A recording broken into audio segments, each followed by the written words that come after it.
राजनीति में गले मिलना केवल एक कर्टसी नहीं है, बल्कि एक पावरफुल डिप्लोमेटिक टूल है। इसमें एक पॉलिटिकल मैसेजिंग है। नरेंद्र मोदी की हक डिप्लोमेसी तो दुनिया भर में मशहूर है। भारत के प्रधानमंत्री नरेंद्र मोदी अलग अलग देशों के राष्ट्राध्यक्षों के साथ अपने हक के लिए जाने जाते हैं। इसमें गर्मजोशी होती है।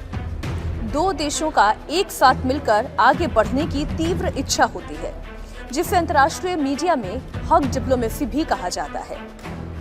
इजराइल के प्रधानमंत्री बेंजामिन नेतन्याहू तो खुद इजरायली संसद नेसेट में से द मोदी हक का नाम दे चुके हैं। अमेरिकी राष्ट्रपति डोनाल्ड ट्रंप, बराक ओबामा, रूसी राष्ट्रपति व्लादिमीर पुतिन, फ्रांस के राष्ट्रपति इमैनुअल मैक्रों के साथ उनके गले मिलने और कूटनीतिक गर्मजोशी के बड़े एग्जाम्पल्स के तौर पर देखा जाता रहा है।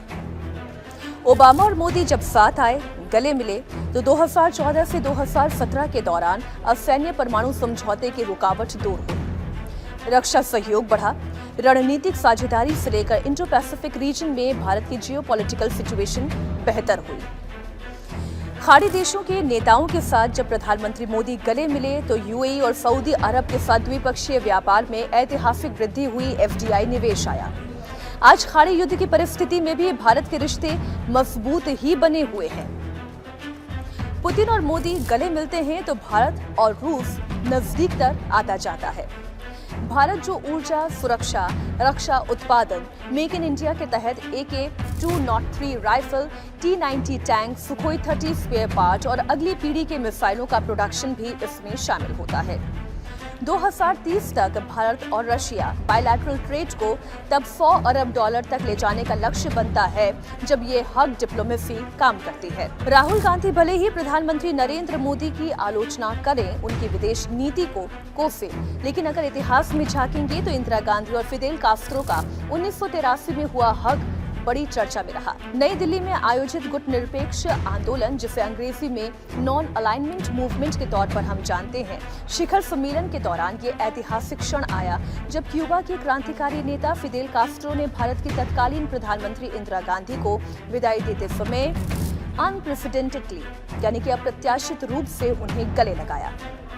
इस गर्मजोशी भरे आलिंगन को भारत क्यूबा संबंधों और शीत युद्ध के दौर में गुट निरपेक्ष देशों की एकजुटता के प्रतीक के तौर पर आज भी याद किया जाता है।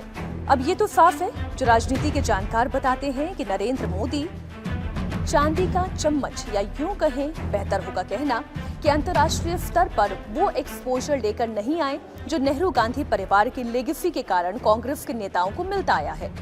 गुजरात से निकलकर देश की गद्दी संभालने से पहले उन्हें एक आउटसाइडर के तौर पर देखा जाता रहा। ऐसे में वो डिप्लोमेसी कैसे करेंगे, ये सवाल उठता रहा। लेकिन जैसा कहा जाता है संस्कृत में, प्रत्यक्ष किम प्रमाण।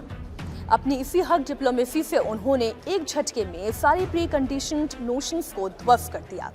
उन्होंने देश में वोट की ऐसी ताकत अर्जित की जिसकी काट आज भी कांग्रेस पार्टी नहीं ढूंढ पाई है। फिर उनकी विदेश नीति का उपहास केवल एक फ्रस्ट्रेशन के तौर पर ही देखा जा सकता है। राहुल गांधी ने पार्लियामेंट में जब प्रधानमंत्री मोदी को गले लगाया था तो कहा था ये मोहब्बत का पैगाम है। आज वही हग चीप कैसे हो सकता है? सच तो ये है कि मोदी के खिलाफ राहुल गांधी सिर्फ राजनीतिक एजेंडा नहीं चला रहे हैं, ये एक निजी प्रतिशोध जैसा ज्यादा दिखाई दे रहा है। आज के इस एजेंडे को लेकर आपकी क्या राय है? आप जरूर हमारे साथ साझा करिएगा। धन्यवाद।